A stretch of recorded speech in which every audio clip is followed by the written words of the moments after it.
Story number 1. It was the middle of winter when I took the job at the old farmhouse. It seemed like an odd choice at first, but I was desperate. I'd been out of work for several months, and a friend of mine who worked for a local landscaping company had a contact for me. The job was to help renovate an old farmhouse in the countryside just outside of town. The house had been abandoned for years, and the owners were hoping to restore it as a vacation property. My friend had warned me that the place was eerie, too quiet, too isolated, but I brushed it off. How bad could it be? It was a paying job, and I wasn't going to turn it down. The first time I drove out there, the house seemed to loom out of the snow like a ghostly presence. The road leading to it was barely wide enough for my car to fit, lined with snowdrifts that looked like they hadn't been plowed in weeks. The farmhouse itself was larger than I'd imagined, and it had an imposing, almost unsettling quality to it. The windows were cracked and covered in grime, and the paint on the wood siding had long since chipped away. I couldn't see much of the property from the road, but what I could make out was overgrown and wild, as if the house had been abandoned far longer than I'd been told. I parked in front of the house and stepped out of the cold, the snow crunching beneath my boots. As I walked up to the door, I couldn't help but notice how quiet it was, too quiet. There were no birds chirping, no sounds of wind rustling through the trees, just an eerie, unnatural stillness that sent a shiver down my spine. I shook it off and knocked on the door. It was answered by an older man, maybe in his 60s, with a rough but friendly face. "Ah, you must be the one my son sent over," he said, his voice gravely. "Come on in, let me show you around." I followed him inside, where the air was stale and cold. The house was dark, with only a few rays of light coming through the dusty windows. The interior was just as dilapidated as the outside, with broken furniture covered in sheets and dust, peeling wallpaper, and creaking wooden floors. The man led me through the house, showing me the rooms that needed the most work: the kitchen, the living room, and several bedrooms. The foundation was solid, but the house had clearly been neglected for years. There was no electricity, no heat, and barely any running water. The man told me that the previous owners had lived there for decades before just leaving. No one knew why. They simply packed up one day and disappeared. "The place has been sitting here empty for about 15 years now," he said. "We've been trying to fix it up, but it's a lot of work. I'm getting too old for it, and my son's got his hands full with other things. That's why we hired you." I nodded, trying to hide the unease growing in the pit of my stomach. I couldn't put my finger on it, but there was something wrong about the house. Something. Off.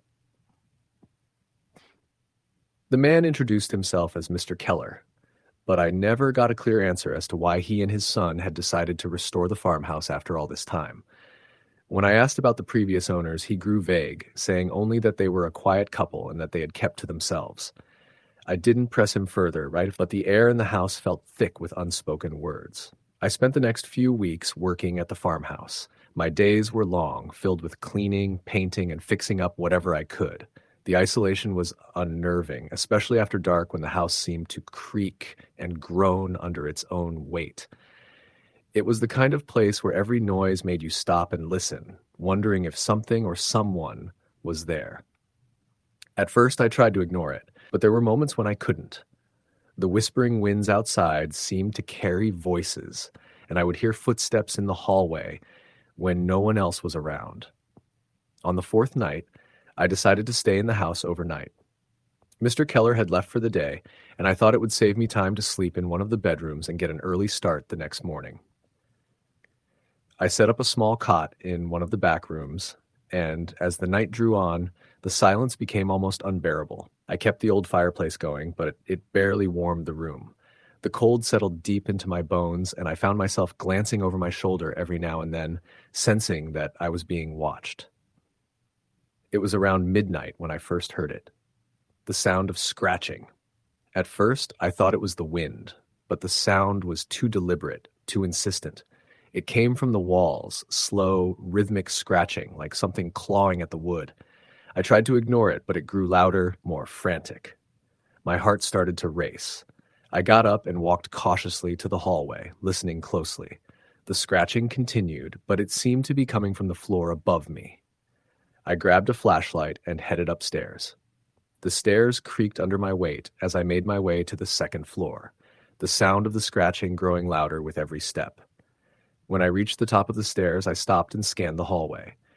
The air was thick, almost suffocating, and the temperature had dropped several degrees. I couldn't tell where the sound was coming from. It seemed to echo from every direction. Then I saw it. A door at the end of the hall, slightly ajar. It hadn't been opened before. I was sure of it. I walked towards it slowly, the scratching growing louder with every step. As I reached the door, I hesitated. I didn't want to open it. I didn't want to see whatever was behind it. But something compelled me to do so. I pushed the door open.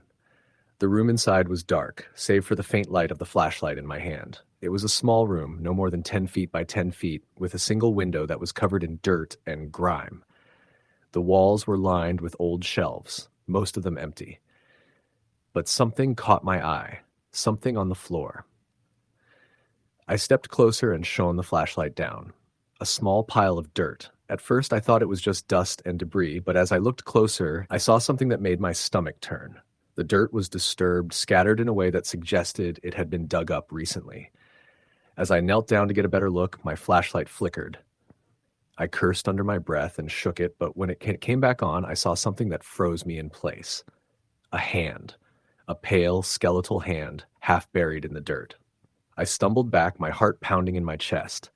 My mind raced, trying to make sense of what I was seeing. It couldn't be real. It had to be some kind of prank, maybe something left behind by the previous owners.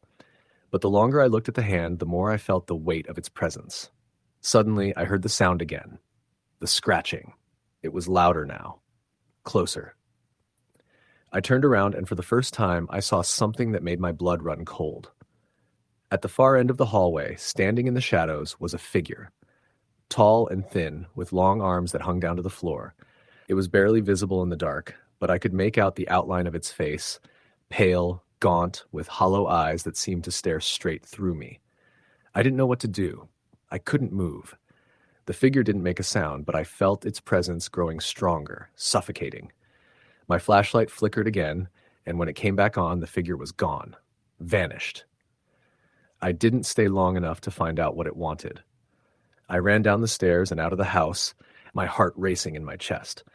I didn't stop until I reached my car, and I didn't look back. I drove straight to town and called my friend, telling him everything that had happened. He didn't believe me at first.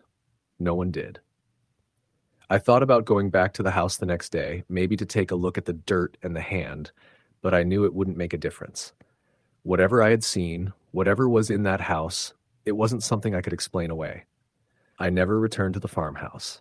I never spoke to Mr. Keller again. And though I tried to push it out of my mind, I couldn't forget the hollow eyes staring at me from the dark or the hand that had been buried in the dirt.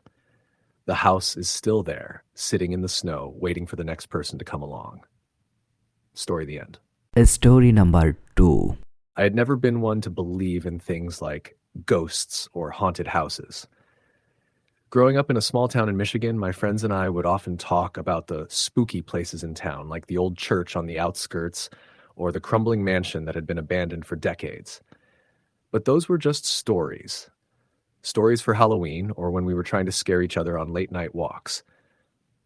I was a skeptic, and I wore that label proudly. But all of that changed when I moved into the apartment on 3rd Street. I was 27 at the time, and I had just gotten a new job in the city after graduating college. I'd found a small 2-bedroom apartment on a quiet street in a part of town that seemed a little worn but not dangerous. It was perfect for someone just starting out, affordable, close to work, and with enough space to make it feel like home. The building was old, built in the 1920s, with creaky hardwood floors and a strange smell in the hallways, a mixture of must and mildew. But it had charm, and I liked that about it. It felt like it had a history, and it was the kind of place I could imagine settling into for a while. The landlord, Mrs. Greaves, was an older woman who lived on the 1st floor. She seemed nice enough at first, though there was something off about her. Her eyes were always a little too intense, and she had a habit of speaking in half sentences, like she was waiting for me to finish her thoughts. She showed me around the apartment and handed me the keys, telling me that if I needed anything, I should come to her. I remember her saying that she had lived there for over 30 years, but I didn't think much of it at the time. The first few days in the apartment were uneventful. I moved my things in, set up my furniture, and got to work on settling in. The apartment had a small living room with a window that looked out onto the street. The second bedroom was a little smaller, but it would be perfect for an office. The kitchen was cramped, but functional. It wasn't anything special, but it was cozy. But there was one thing I couldn't shake, an unsettling feeling that something wasn't right. I couldn't put my finger on it, but every time I walked down the hallway or turned off the lights at night, I felt a heaviness in the air. It was subtle at first, just a lingering sense of discomfort. But as the days went on, it grew stronger. It started with the sounds. At night, when I was trying to sleep, I would hear faint scratching sounds coming from the walls. At first, I thought it was just the house settling or maybe some kind of rodent in the walls. But the sounds were persistent, and after a while they began to change. Sometimes it sounded like footsteps, slow and deliberate, moving from one room to another. Other times it sounded like something or someone was dragging across the floor. The noises were never constant, but when they did happen, they were enough to make my skin crawl. I tried to ignore it. After all, old buildings make noises, and I was used to hearing the creaks and groans of an old house. But it wasn't just the sounds that bothered me, it was the feeling that I was being watched. I would come home from work and feel a cold draft sweep through the apartment, even though all the windows were shut. I would feel a presence behind me, but when I turned around, there would be nothing there. A week after moving in, I was sitting on the couch, reading a book, when I heard a loud bang coming from the kitchen. I froze, my heart pounding. It sounded like something had fallen off the counter. I set the book down and stood up, cautiously walking toward the kitchen. When I reached the doorway, I saw nothing amiss. Everything was in its place. The only thing I could see was a faint shadow near the far corner of the room, just out of the corner of my eye. But when I turned my head to look, it was gone. I laughed it off, trying to convince myself that I was just imagining things. But deep down, I knew something was wrong. The next day, I mentioned it to Mrs. Greaves when I ran into her in the hallway. "Oh dear," she said with a smile. "That happens sometimes. The house gets restless. You get used to it after a while." Her words were casual, as though this was a normal part of life. But something in her tone made me uneasy. It was almost as if she was trying to downplay something that was much darker than it appeared. I wanted to ask her what she meant, but I didn't. I wasn't sure I wanted to know. A few days later, the noises escalated.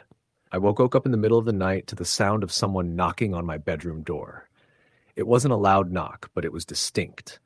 3 knocks, spaced apart. I lay still in bed, my heart pounding in my chest, trying to convince myself it was just the house again. But when the knocking came again, I couldn't ignore it anymore. I got up and opened the door, but there was no one there. Just the dim light from the hallway spilling into my room. I stood there for a moment, listening to the silence, but there was nothing. My heart was racing, and my hands were shaking. I closed the door and went back to bed, trying to calm myself down.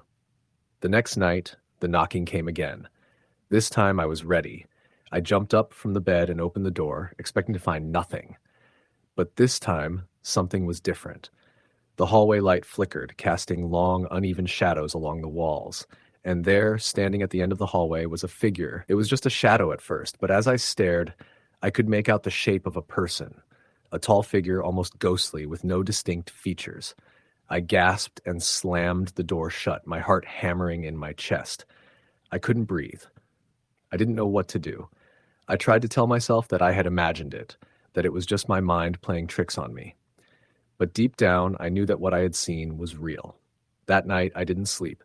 I stayed awake, my eyes darting around the room, waiting for something to happen. But nothing did. The house was still, quiet, almost too quiet. The next morning, I decided to confront Mrs. Greaves. I knocked on her door, and when she opened it, I asked her about the strange happenings. I was calm at first, trying not to sound too crazy, but she didn't seem surprised at all. "You've seen it, haven't you?" she said, her voice Barely a whisper. Seen what? I asked, my throat dry. The spirit, she replied, her eyes clouded with a look of resignation. It's been here for years. My husband, he died here in that very room of yours. And after he passed, strange things started happening. The spirit of the house, of him, has never left. He's angry. He doesn't want to move on. I was speechless. I couldn't believe what I was hearing. It felt like the walls of the apartment were closing in on me. I backed away from her door, not knowing what to say. That's why people leave, she continued. The house, it gets to them. They can't stay. I've tried everything, but he won't go. And now it's your turn. I turned and ran out of the building, not stopping until I was out on the street. My mind was racing, and I couldn't process what Mrs. Greaves had just said. How could this be real? How could there be someone living in the house with me? That night, I packed my things and left. I couldn't stay another night in that apartment. The noises, the figure, Mrs. Greaves's cryptic warning, it all felt too real. I never went back. I heard later from a friend that the apartment had been vacant for a long time and that no one had stayed there for more than a few months. Apparently, I wasn't the first to experience strange things there, and I wouldn't be the last. I still don't know what I saw or what happened in that apartment, but I'll never forget the feeling of being watched, of being trapped in a place that wasn't truly empty. It's a feeling that still haunts me to this day. Story the end. Story number 3. It was the middle of winter, and I had just started a new job in a small town in the Midwest. I was in my late 20s and had just moved out on my own after spending a few years living with roommates. The apartment I rented was in an older part of town, a quiet area with a lot of old houses, some of which looked abandoned. It wasn't the type of neighborhood you'd see in movies, the kind with picturesque homes and white picket fences. This neighborhood was aging, the houses weathered by time, and the streets were mostly empty except for the occasional car driving by. The apartment itself was on the second floor of a large dilapidated house. The landlord, a woman named Mrs. Thompson, was in her late 70s and lived in the basement apartment. She was pleasant enough, but there was something a little odd about her. She had a way of speaking that felt rehearsed, and her gaze would linger just too long when she looked at you. I didn't think much of it at the time. She was just a little quirky, I thought. The apartment was cheap, and that was what ultimately sold me on it. The interior was old but decent enough.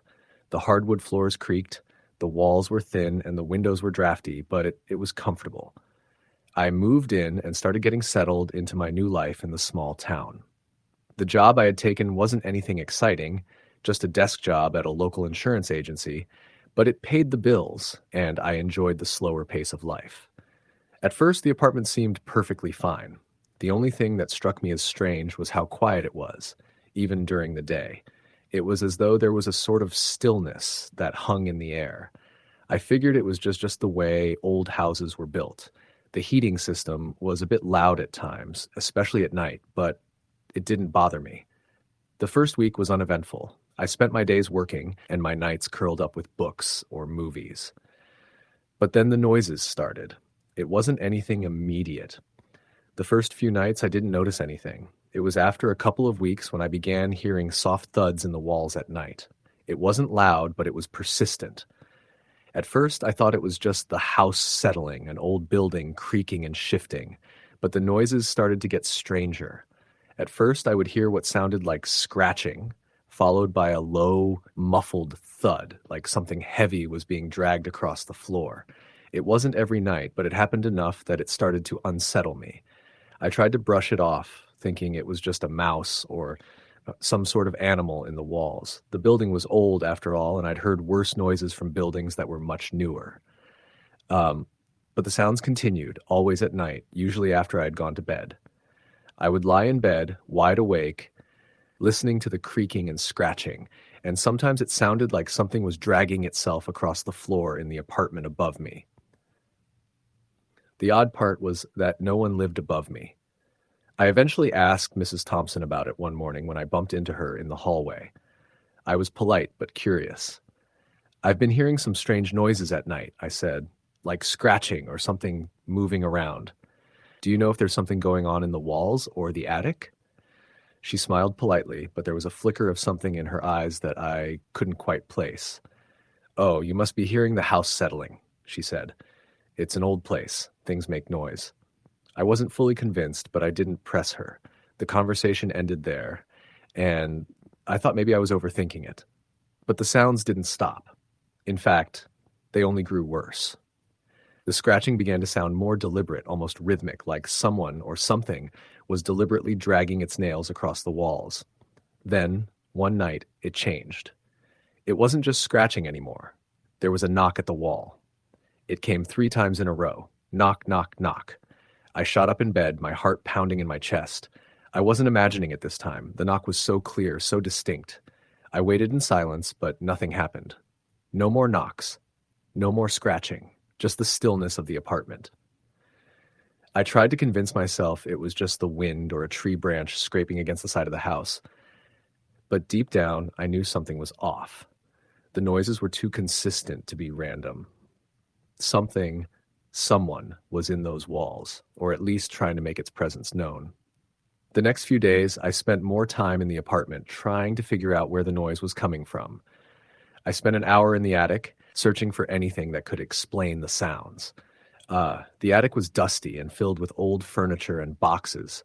There was nothing there but some old family heirlooms and an old rocking chair that looked like it had been untouched for decades. The noise continued, even though I hadn't found anything out of the ordinary. One evening, about a week later, I came home from work to find Mrs. Thompson waiting for me outside my apartment door.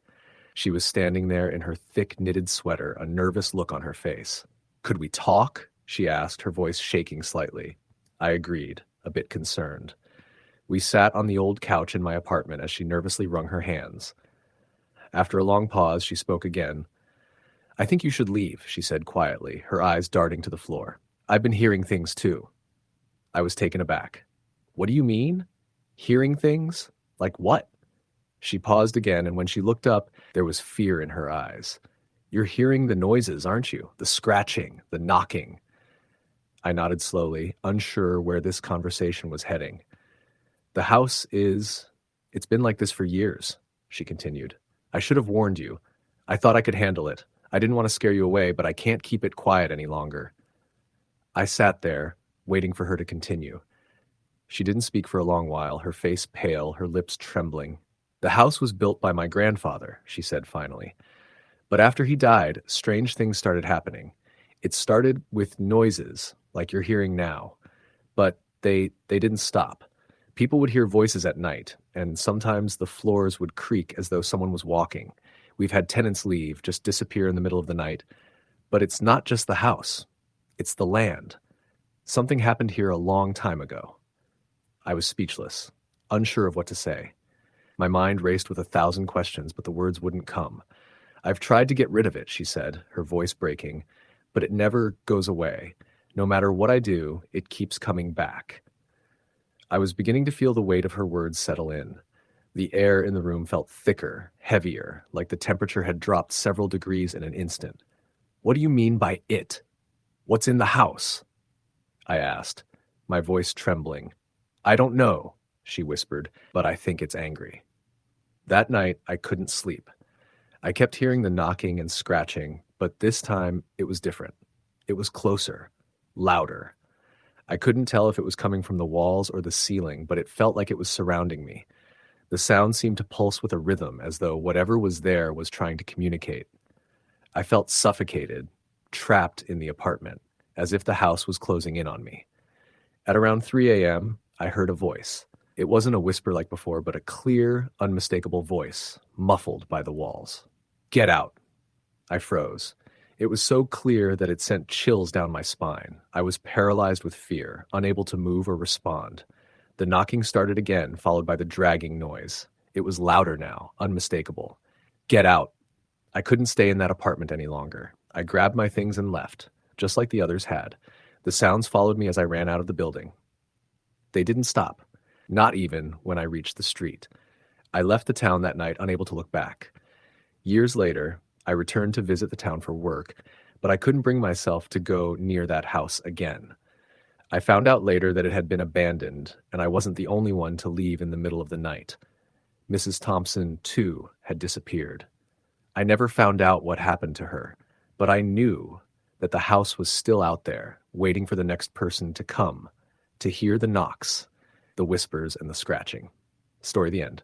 Story number 4. I've never been one to believe in the supernatural. I'm a practical person, grounded in reality. I don't believe in ghosts, demons, or any of that stuff people talk about. But what happened to me that summer changed everything. I had recently moved to a small town called Harrow Ridge. It wasn't much, just a few streets, a couple of shops, and a handful of houses. I moved there to get away from the chaos of the city. I wanted peace and quiet, a fresh start. The house I rented was an old 2-story place on the outskirts of town. It wasn't the best condition, but it was cheap and had character. The landlord, an elderly woman named Mrs. Reynolds, warned me that it had been vacant for a while and there were some old rumors about it being haunted, but I just laughed it off.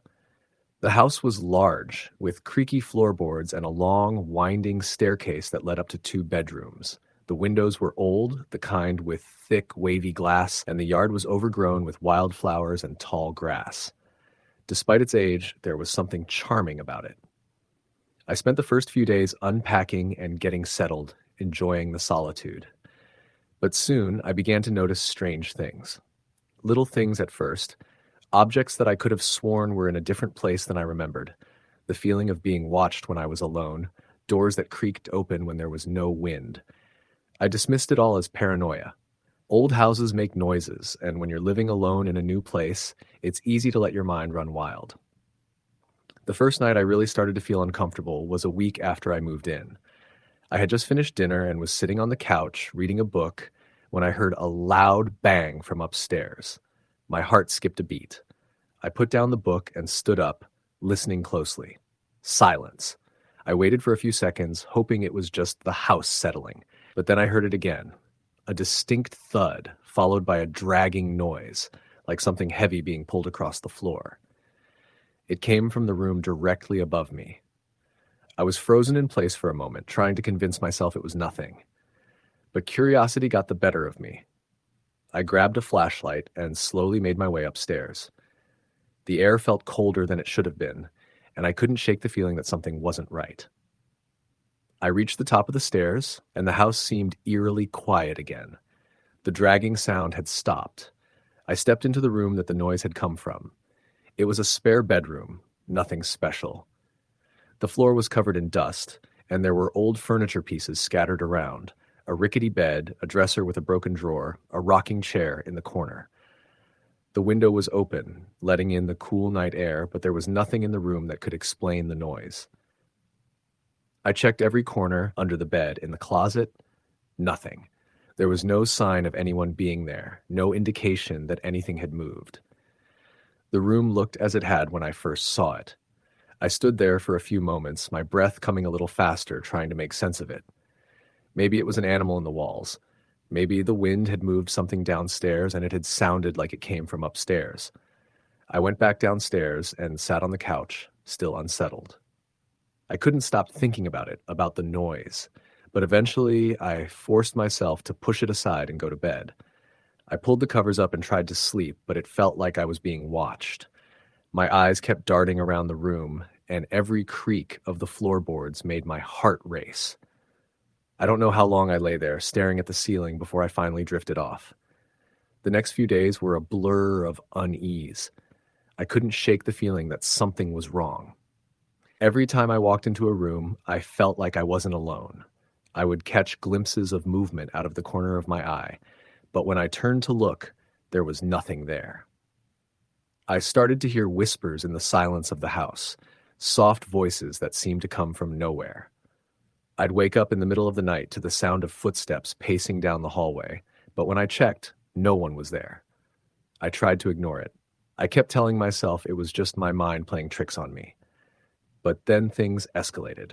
One night, I was in the kitchen making dinner when I heard the unmistakable sound of a child's laughter from upstairs. It was clear as day, light and carefree, like a little girl playing. I froze, the knife in my hand falling to the floor. I didn't have any kids, and there was no one else in the house. The laughter continued for a few moments, and then, as suddenly as it started, it stopped. I couldn't ignore it any longer. I had to know what was going on. I grabbed my phone and called Mrs. Reynolds. She picked up on the second ring, her voice raspy and quiet. "Hello, dear. What can I do for you?" "Mrs. Reynolds," I said, trying to keep my voice steady. "I've been hearing things. Noises, voices. I think there's something wrong with the house." There was a long pause on the other end of the line before she spoke again. "I warned you about the house, didn't I?" She said softly. "It's not the house itself, it's the land. You see, the house was built on old property that's been passed down through generations. The land was cursed long ago. That's why no one stays there for long. The spirits, they don't like people living there." I felt a chill spread through me, the hairs on the back of my neck standing up. "What do you mean? What spirits?"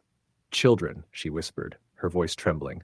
"There were children once. They were taken. People say the house was built on the site of an old orphanage that burned down. There were children who never escaped, and their souls are trapped. They like to play, to lure people in, but they don't let them leave."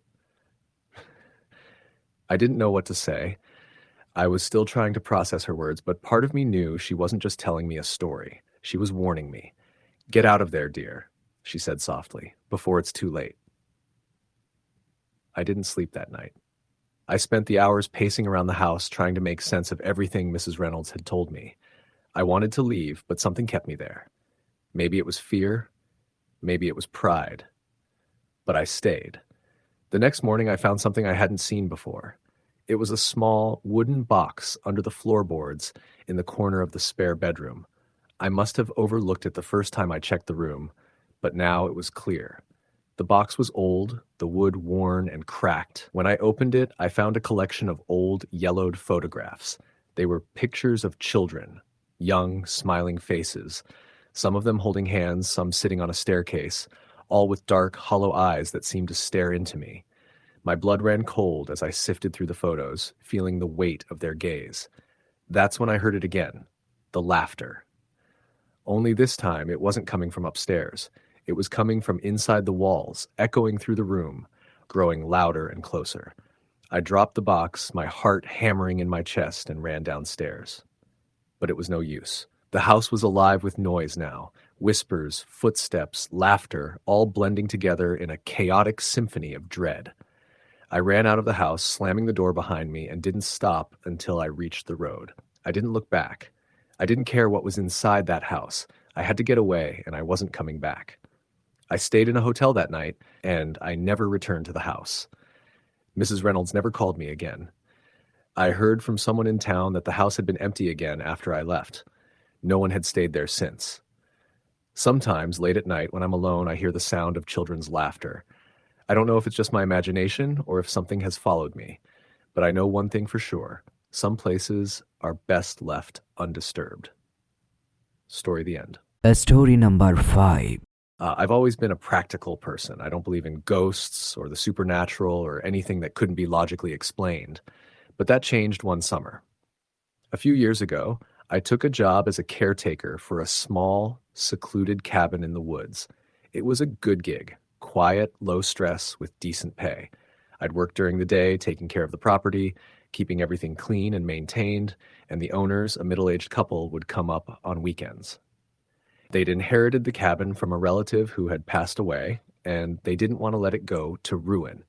The cabin was located about an hour outside of town, deep in a dense forest, so secluded that you couldn't see or hear anything for miles.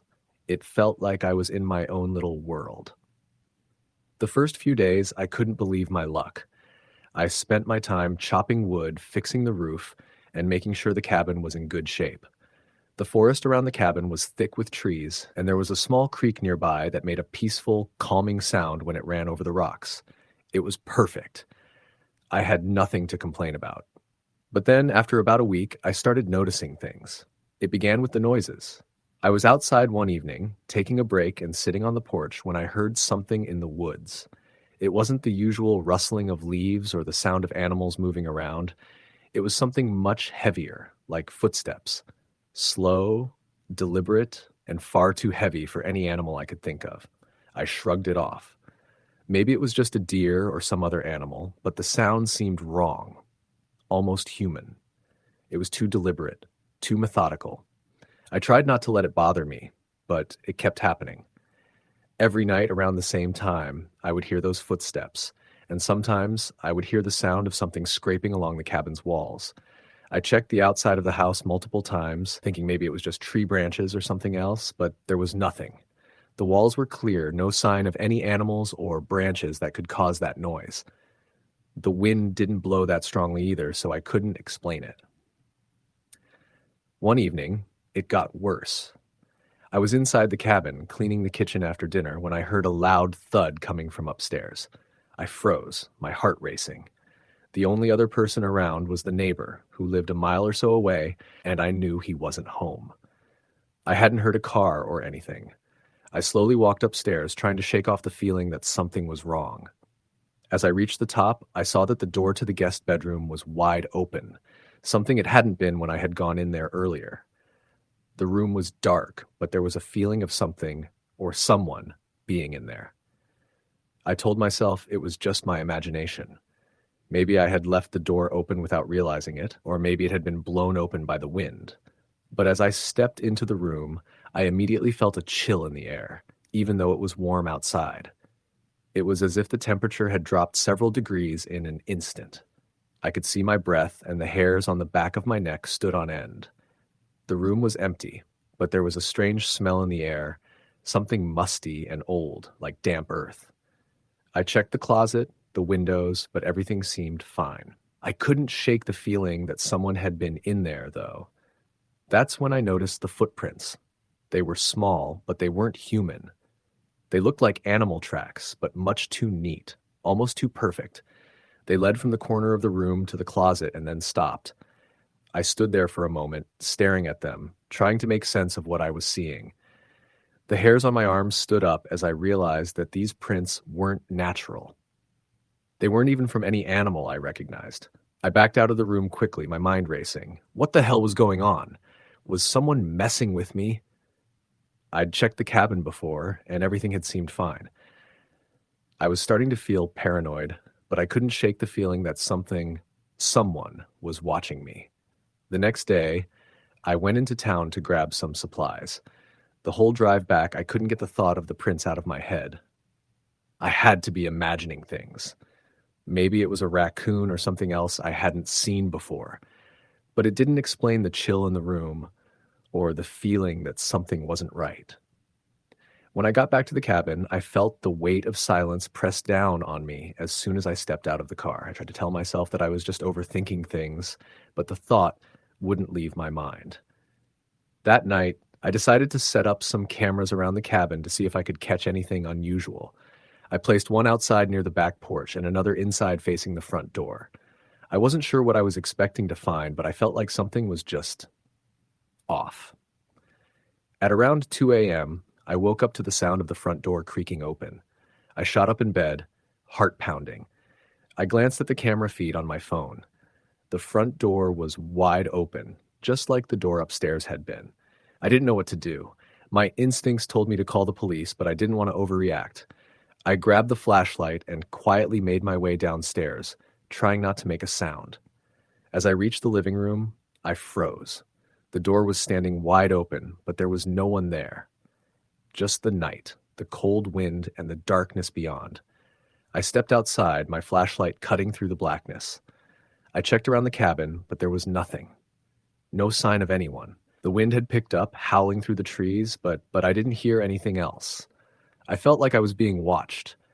I quickly shut the door and locked it, but the sense of unease refused to leave. The next few days were a blur of tension. I kept the cameras running, hoping to catch something, anything that would explain what was happening. And then, one morning, I checked the footage. The footage from that night was grainy and hard to see, but there was something in the corner of the frame that made my blood run cold. I saw a shadow moving along the wall, slow and deliberate. It was dark, barely noticeable at first, but as it moved closer to the camera, I could make out its shape. It wasn't human. It was too tall, too long. It moved with an unnatural fluidity, like it wasn't fully bound by the physical world. I watched it over and over again, my heart hammering in my chest. I couldn't explain it. There was no way that shadow could have been anything else. The hairs on the back of my neck stood up as I saw it move across the room, lingering near the doorway before vanishing back into the corner. The rest of the footage was just as disturbing. There were moments where I could hear faint whispers, barely audible, just outside the range of the camera's microphone. At one point, I saw a dark figure standing just behind me, visible only for a split second before it faded into the shadows.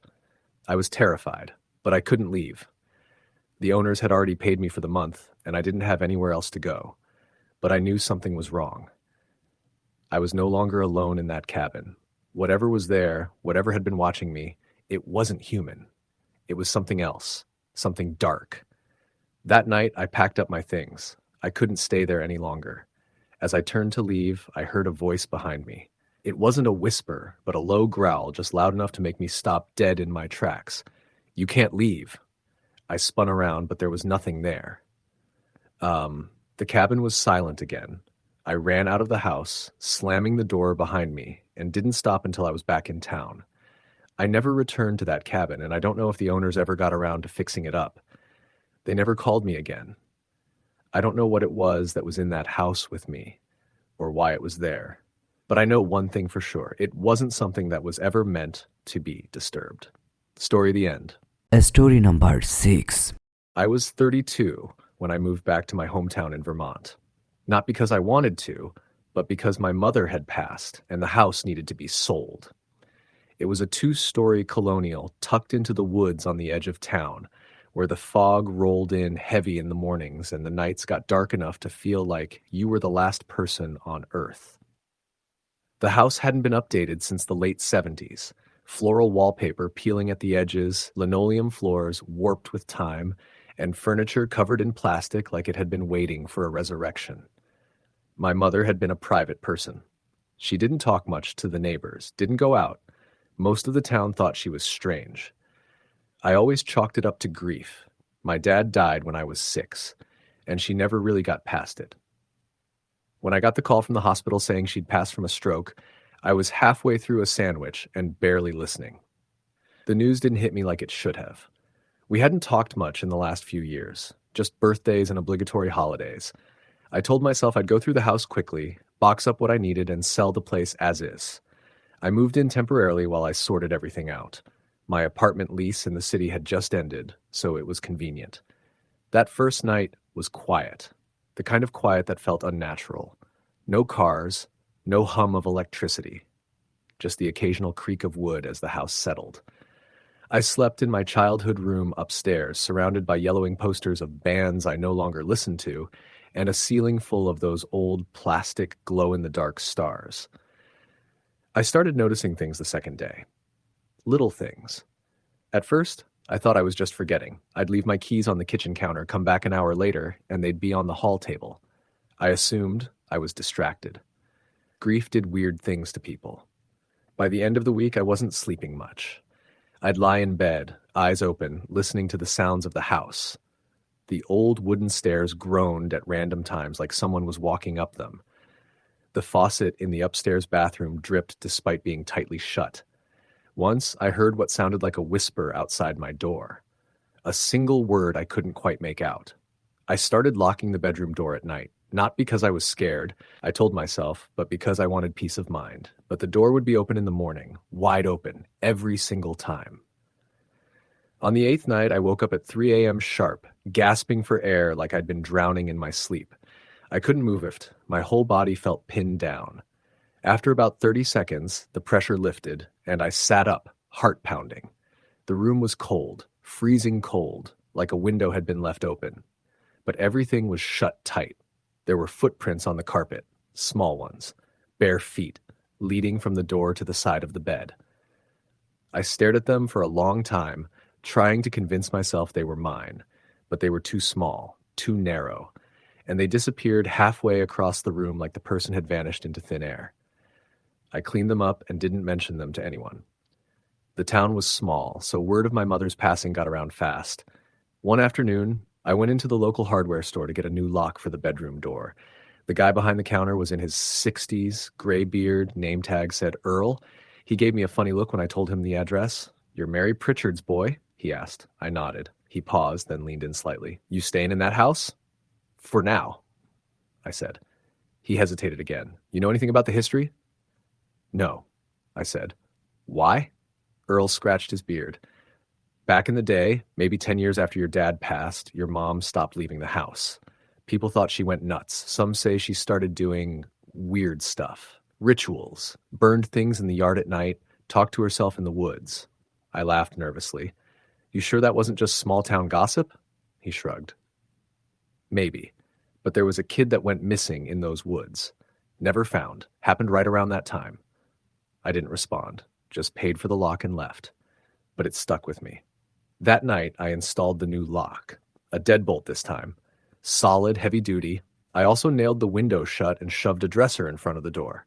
I was done playing games. If someone was messing with me, they'd have to go through solid wood to get in. At 3:08 a.m., I woke up to breathing. Not mine. It was slow, wet, labored, like someone struggling for air. It was coming from under the bed. I froze. Every nerve in my body screamed not to move. My mind raced with possibilities. Could it be an animal? But the sound was too deliberate, too human. I sat there, barely breathing, eyes staring at the floor beside the bed. Then, slowly, the breathing stopped, and a voice whispered, "You don't belong here." I jumped out of bed and ran from the room, slamming the door behind me. I didn't sleep. I sat on the couch downstairs, lights on, clutching a kitchen knife until morning. The next day I decided to go through my mother's room. I'd avoided it, partly out of respect and partly because it always gave me the creeps. The room hadn't changed in decades, the same floral comforter, the same perfume smell in the air. Her closet was full of old dresses and shoes. But there was something else. Behind a stack of shoe boxes, tucked into the corner of the closet floor, was a small wooden box. Ornate, old, with carvings I didn't recognize. I opened it slowly. Inside were dozens of photographs. All of me. Sleeping. They spanned years, from when I was a toddler to my teenage years. Some were taken from outside the bedroom window, others from inside the room, always from the same angle, looking down at me while I slept. My stomach turned. Under the photos were pages torn from notebooks, scribbles, symbols, descriptions of rituals for protection, soul binding, and one phrase repeated again and again: "Keep him safe, keep him mine." There was a journal, too, my mother's handwriting. The last few entries were almost incoherent, talks of something following him and the woods watching. One entry stood out. March 4th, he's coming back. The boy, the one from the woods, I see him at the edge of the trees. I thought he was gone. I did what the book said. I gave it what it wanted. Why is he back? Why is he still watching? I had no idea what to make of it. Was she sick? Delusional? That night, I made the mistake of looking out the bedroom window. The fog had rolled in heavy, blanketing the trees. But through the haze, at the edge of the woods, I saw someone standing.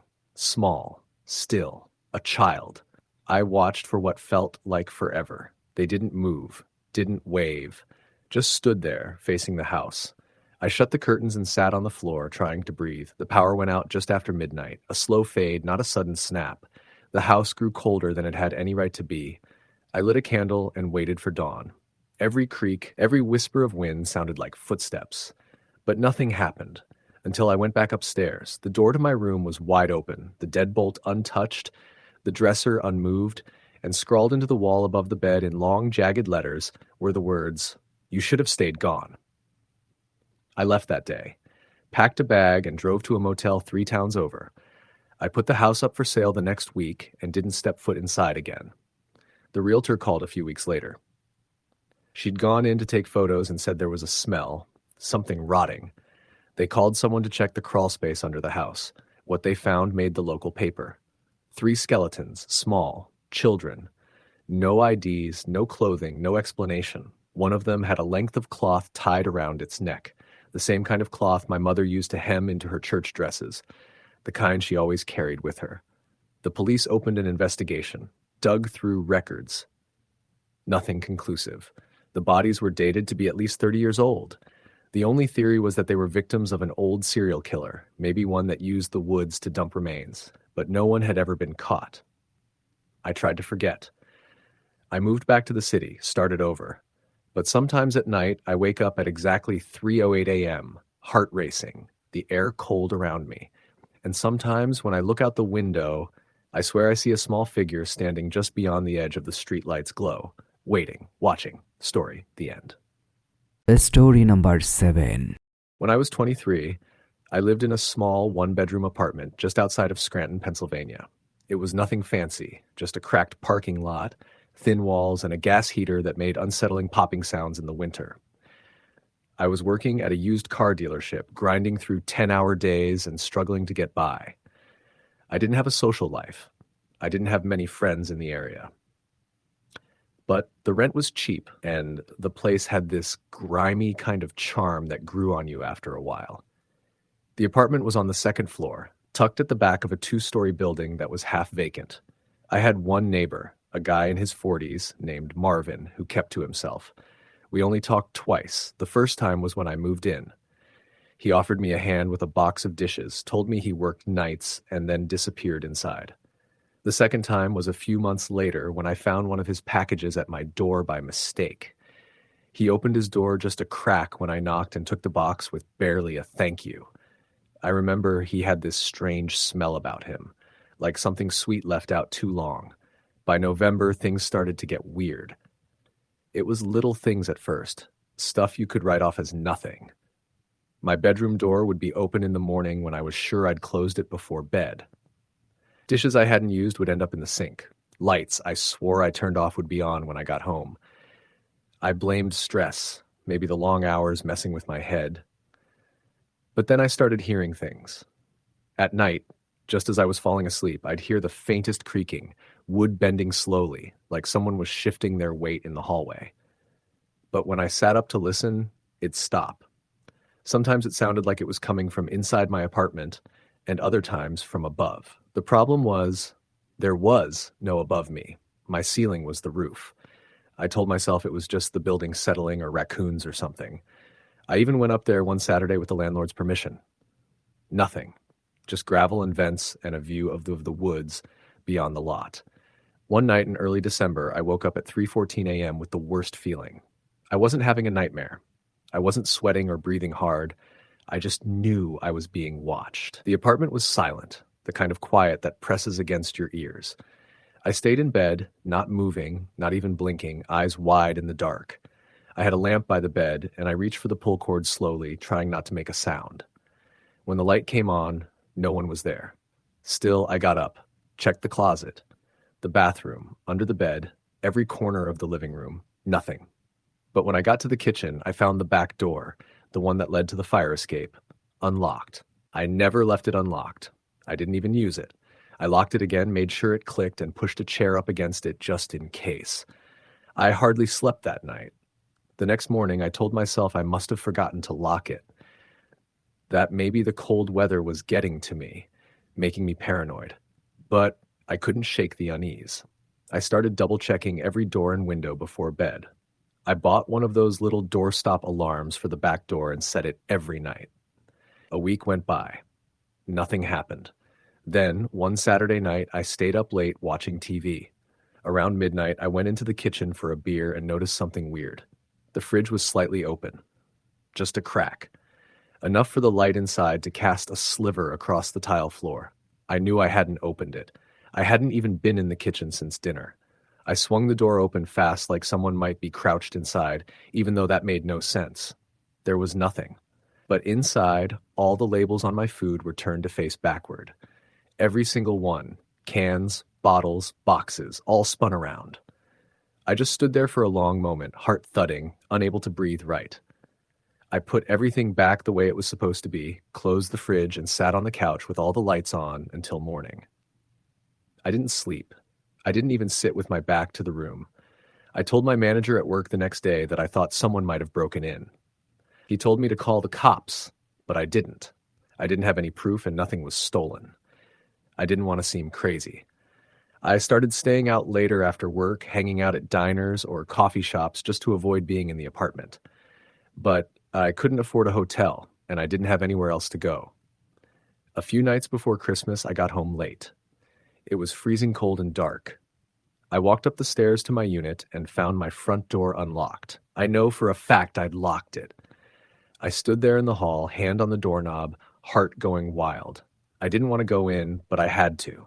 The apartment was pitch black. I stepped inside slowly, flipped the light switch, and nothing. No light. I flicked it a few more times, and still nothing. I backed out and checked the breaker box in the hallway. My unit's switches were all fine. The other unit still had power. That's when I saw Marvin's door was cracked open, just a couple inches. No lights on inside. I called out, "Marvin?" No answer. I stepped back into my place and used my phone flashlight to look around. The place felt different, like the air was heavier, the shadows darker.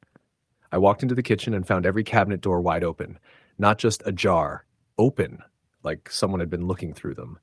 All the drawers were pulled out too, and all my silverware was gone. Every single fork, knife, spoon, gone. The bedroom was worse. My mattress was flipped over.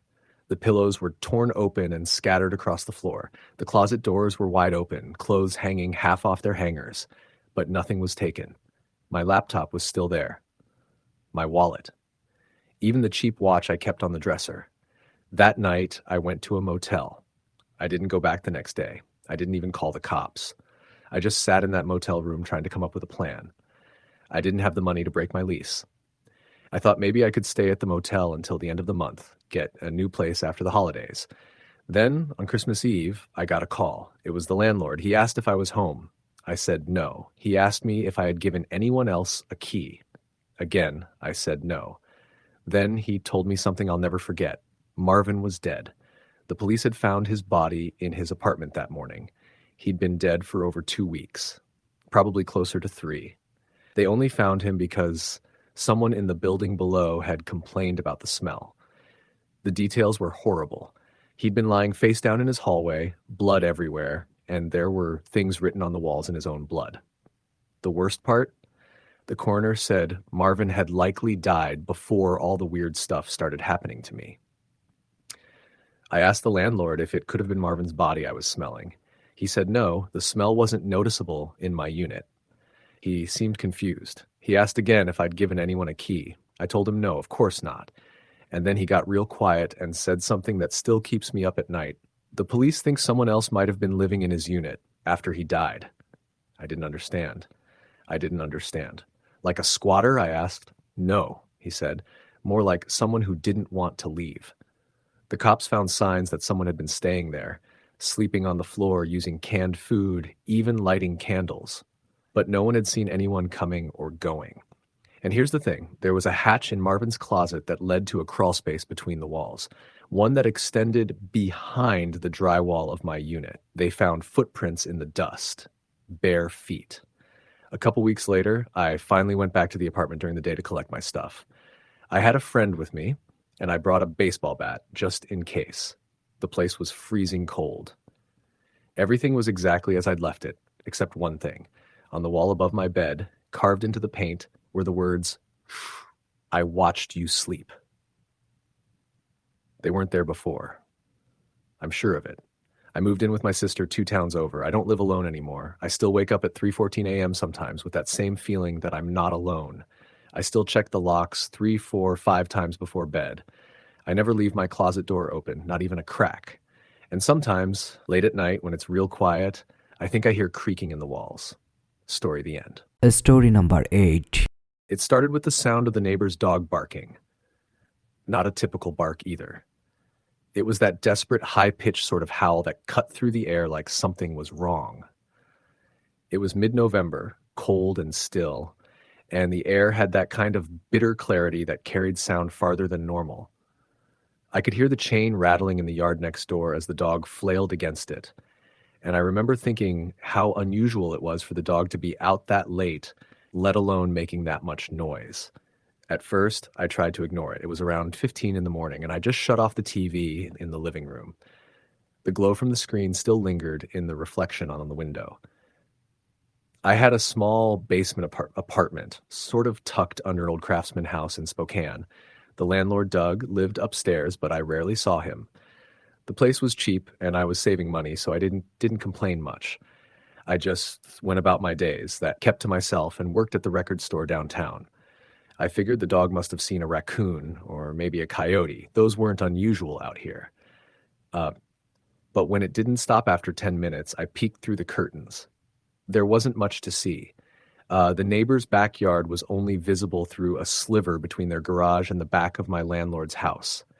I couldn't see the dog, but I could still hear it. The leash was clanging like crazy. Then it stopped. Completely. Dead silence. Even the breeze felt like it froze. The hair on my arms stood up instantly, like my body knew something I didn't. I didn't realize until later that it had stopped too abruptly. Dogs don't just go from screaming to silent like that. I stayed by the window for a bit, eyes straining in the dark, until I felt ridiculous. I shut the curtain and went to brush my teeth. That's when I heard the knocking. It wasn't at my door. It was at the window. My bathroom has this tiny frosted window up high on the wall. I always keep it locked. It's too small for anyone to get in or out, but that didn't make it any less unnerving. 3 distinct taps, soft, deliberate. I froze, toothbrush halfway to my mouth, staring up at the window like it would answer for me. Another knock, this one louder. I didn't move for a full 30 seconds. Then, slowly, I crept to the window and stood on the toilet to reach it. I flicked the little latch to unlock it, then pushed it open just a bit. There was no one there. Just the bitter cold and the dark backyard beyond it. But as I leaned out slightly to get a better look, I noticed the faint sound of something breathing. Not an animal, too slow, too deep. Something was standing just below the window. I slammed it shut and locked it again. I backed out of the bathroom and turned off the light, heart pounding. I tried to tell myself it was just my imagination. Maybe wind, maybe I was tired. But then I heard a whisper. It wasn't words exactly, it was the idea of a voice. It sounded like something trying to imitate a human, but not quite getting it right. Almost like a recording played backward or underwater. It came from the vents. I didn't sleep that night. I turned on every light in the apartment and sat in the living room with a baseball bat until the sun came up. When morning finally broke, I went outside. Doug was on his porch, drinking his usual black coffee, robe tied too loosely around his waist. "You hear that dog last night?" I asked, trying to sound casual. Doug gave me a weird look. "What dog?" "Your neighbor's, the one with the chain in the backyard." Doug stared at me, blankly. "They don't have a dog." I was confused. "What? I hear it all the time." He shook his head. "They had one, German Shepherd, big one. But it died over the summer. It got hit by a truck on 4th Ave. I didn't say anything, just nodded and went back inside. That day at work, I felt off. People talked to me, and I barely registered what they said. I felt eyes on me all day, even when no one was around. At lunch, I went into the break room and found the lights flickering. The old microwave buzzed with that annoying hum it sometimes made, and I swear, just for a second, I saw my reflection in the stainless steel door, but it wasn't doing what I was doing. It blinked when I didn't. Tilted its head a second after mine moved. It smiled. I nearly threw up. I told my boss I felt sick and left early. The walk home felt like miles. The shadows were longer than they should have been. I kept looking behind me. Once I thought I saw someone duck behind a trash can, but when I ran to check, no one was there. I got home and didn't turn on any lights. I just sat in the center of the apartment, the three of our eyes, holding the bat again. I watched the walls, I watched the vents, I listened. Nothing. Not until 1:47 a.m. That's when I heard the dragging sound. It came from above. At first, I thought Doug might be moving furniture, but the sound didn't match. It was too slow, too wet. It was like something heavy being pulled across a hardwood floor, but the floor groaned as if it hated whatever it was carrying. Then I heard footsteps. Slow, deliberate. They walked across the ceiling from the back of the house to directly above me, then stopped. I held my breath. Something scratched at the ceiling like fingernails or claws. Not frantically, just testing. Then silence again. At sunrise, I knocked on Doug's door. He didn't answer. I came back at noon. Still nothing. At 5 p.m., I called his cell, straight to voicemail. By 6, I knocked again and tried the doorknob. It was locked. I stood there for a long minute, then walked around the back and checked his bedroom window. It was wide open. I hoisted myself up, pulled the screen off, and climbed in. Doug's house was silent. Still. I called out, but no answer. The living room looked normal. So did the kitchen. But when I opened the door to the basement stairwell that led to my apartment, I stopped cold. The walls were covered in photographs, hundreds of them, all printed on cheap paper like from a drugstore. Most were of me, in my apartment, in the shower, asleep, eating. Some were taken from impossible angles, like from behind walls or up in the corners of the ceiling. Others were of places I hadn't been in years, my childhood bedroom, my old college dorm. Then there were the drawings, dozens of sketches in charcoal and ink, grotesque, horrific images of something inside me. One had me peeling back my face to reveal rows of teeth that kept going backward. Another showed my silhouette, but hollow, with something crawling inside me from the bottom. A black figure, faceless, but with sharp fingers and twisted joints. I turned to leave, heart hammering, and that's when I saw the ladder leading up into the attic. It was down, like someone had just used it. I should have run, but I didn't. I started up the steps, one by one, holding my breath. The attic was dark, but I could smell something immediately, rotting meat, mold, and something metallic. I clicked on the flashlight from my phone and swept it across the space. It was filled with cages. Some were empty, some were not. There were animals, small ones, dead, some half alive. And in the center, surrounded by candles and old books, was Doug, or what used to be Doug. He was kneeling. His eyes were open but milky. His skin was pulled tight against his bones, and something was etched into his chest, symbols I didn't recognize. He looked up at me, and his mouth moved, but no sound came out. Then something moved behind him. It was the same thing from the sketches. Tall, wiry, faceless. It emerged from the shadows like it belonged there. I screamed and fell backward down the attic steps. I didn't stop running until I was out the door and into the street. I stayed at a motel that night. Then I called the police. They found the attic just as I'd seen it. The photos, the drawings, the body. But they didn't find the creature. They told me Doug had been dead for at least 3 days. Heart failure, most likely. That didn't make sense. I'd seen him. I'd talked to him. When I told them that, they exchanged glances but humored me, wrote it off as stress or hallucination. They suggested I see a therapist. I moved out 2 days later. Tried to forget, but I never really could.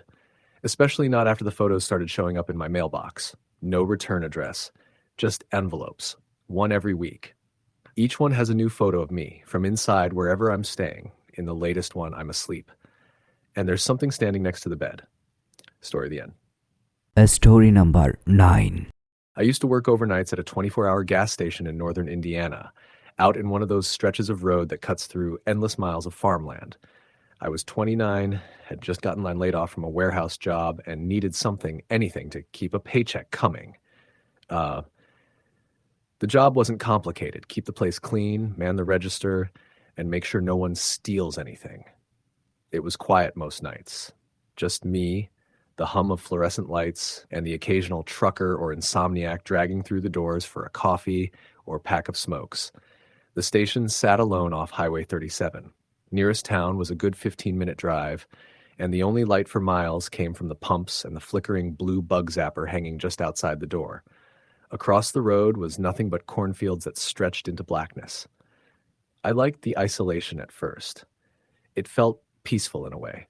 But after a few weeks, it started to get to me. Things began small.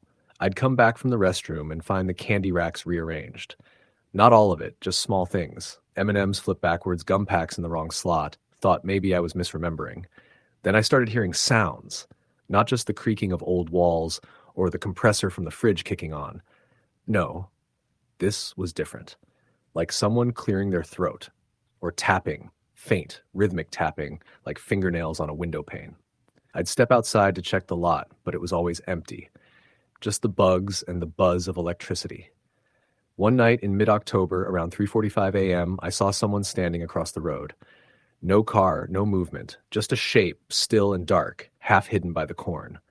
I stared at it through the glass for what felt like 10 minutes. I never saw it move, but when I blinked, it was gone, like it had melted into the field. I didn't mention it to anyone. Figured it was a trick of the light or lack of sleep. My manager, Todd, already thought I was too jittery for night shift.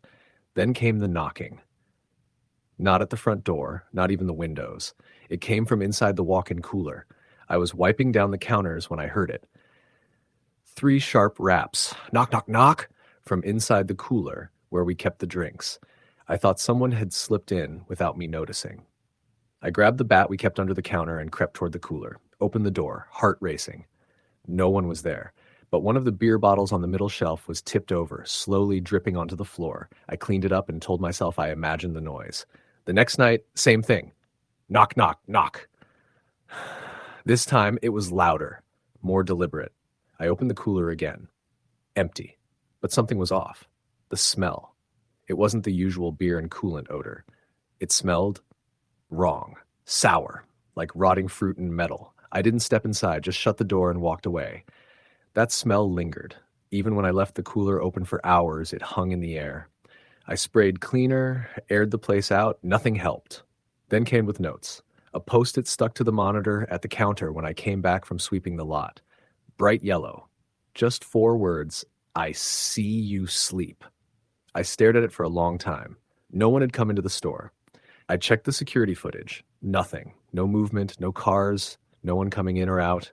I figured it had to be a prank, maybe Todd screwing with me. I called him. He swore he hadn't been near the store, sounded groggy and pissed off, told me to stop watching horror movies and do my job. The next night, there was another note, this time inside the cash drawer, folded up neatly like a receipt. You left the door unlocked. My chest tightened. I had locked the door. I always locked it. Double-checked it every night, sometimes more than once. I checked the footage again. Nothing. Just static for 3 minutes between 2:14 and 2:17 a.m. The third note was different. I found it taped to the mirror in the employee restroom. Written in a shaky hand, "Stop looking out the window. He doesn't like it." There was no camera back there, but I hadn't been in the restroom in hours. I searched the whole store, every aisle, every shelf. I even walked the perimeter outside. No one. That night, I didn't look out the windows. I kept the blinds drawn and tried to focus on inventory logs. Around 3:30 a.m., the lights flickered. Just once. I felt the temperature drop like the heater kicked off, but it hadn't. Then I heard footsteps, slow, dragging, coming from the back hallway near the stockroom. I grabbed the bat again and stepped out of the booth. The hallway light was off. I called out, "Hello? Store's closed?" But no one answered.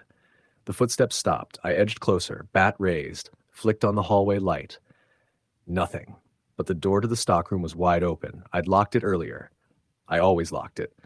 I stepped inside, flipped on the overheads. Everything was in place. Boxes of snacks, cartons of cigarettes, nothing disturbed. But when I turned to leave, I noticed something carved into the back of the door. Not scratched with a knife or pen, carved deep into the wood. "I live here now." That was it. I called Todd and told him I quit. I wasn't waiting around to see who or what was playing these games. I packed up my few things and walked out the front door. Only the front door wouldn't open. It wasn't jammed. The lock wasn't broken. It was just stuck, like it had welded to the frame. I tried every key, every lock. Nothing worked. I went to the back door. Same thing. Wouldn't budge. The windows were thick plexiglass, reinforced, unbreakable. I was sealed in. The lights dimmed again, and that awful sour smell came back, stronger now, almost burning my nose. Then I heard a voice, a whisper, low and cruel. "Why did you stop looking?"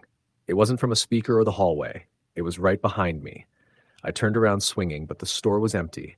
The radio at the counter turned on by itself, crackling static through the silence. Through the hiss, I could just make out a voice. Singing. A child's voice. "See the man behind the glass. Don't you ask, don't you ask." The words looped over and over, blending into the static until it all cut out. I stood there, frozen, trying to breathe. Then came the knocking. Knock, knock, knock! From the cooler. I didn't move, didn't even blink. Then the power went out completely. Black. Total black. Only the faint glow from the bug zapper outside gave me any sense of shape in the room. I used my phone flashlight to find my way back to the counter. I tried the landline. Dead. Tried my cell. No bars. Then I noticed something on the monitor. It was showing footage again. A live feed from the cooler, and someone was in it. Not moving. Not walking. Just standing in the back corner, head tilted too far to the side, eyes reflecting white in the camera glare. The lights came back on. I ran to the cooler. Bat raised. It was empty. I stood there, heart hammering, watching condensation drip down the door. Then I heard breathing again. This time it was coming from inside the walls. Not the pipes, not the vents. The walls. I backed away, but the cooler door slammed shut behind me. I pulled, kicked, screamed, nothing. The light in the cooler flickered, buzzed, and I heard it again. Whispers, dozens of them, overlapping like a crowd of people talking just beneath hearing. Then one voice rose above the rest, clear and wet and full of hate. You brought him back. I don't know how long I was in there. Minutes, maybe hours. But when the door finally opened, I stumbled out into an empty store. Lights were back to normal, music playing overhead, everything clean, normal. The front door swung open when I touched it. I didn't wait. I got in my car and drove. Didn't stop until I hit my cousin's place 3 counties over. I stayed with him for weeks. I tried to explain what happened. He didn't believe me. No one did. Todd called me once, said the new guy didn't last 2 nights. This quit without notice, then another. Eventually, he just stopped hiring for the overnight shift. A few months later, the place burned down. Electrical fire, they said. Total loss. No one was inside. But one of the firefighters swore they saw someone watching from the cooler through the flames, smiling. They thought it was just the heat playing tricks. I don't go near that part of town anymore. But sometimes when I wake up in the middle of the night, I hear knocking. And sometimes, just sometimes, I dream I'm back behind that counter, lights flickering, air cold, and something breathing just behind the wall. Story the end.